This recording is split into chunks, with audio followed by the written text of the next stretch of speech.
The second most tragic thing to happen in 2001, Jason X, directed by Jim Isaac. Jason is cryogenically frozen for a few hundred years until a number of students in the year 2455 discover the hockey mask relic whilst on some space expedition. Another Friday the 13th movie then happens in space. Yay. No, I did not like Friday the 13th Part 10.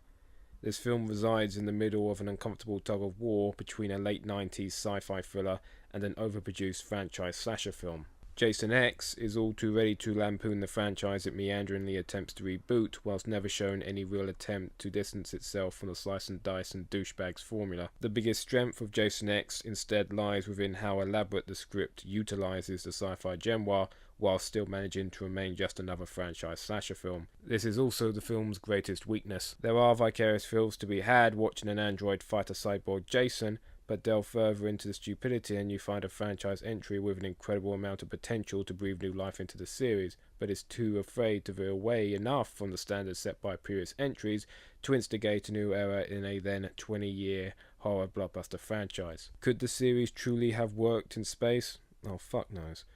Probably not. The issues the Friday the 13th series had at this point went way beyond just a change of scenery being able to fix. The series, as was the entire horror genre by 2001, was sinking into an abyss of self-parody and tired meta mind games. It was truly an apocalyptically uninspired era still clinging on to cut-and-paste slasher shenanigans. The subsequent torture porn films of later years did not do much to change this except put a creepy clown face upon a sad fuck of a genre.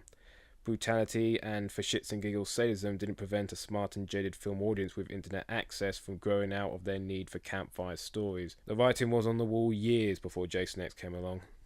In conclusion, Jason X has lackluster sex, gore and direction, with only the sci-fi hybrid being the only thing of interest here.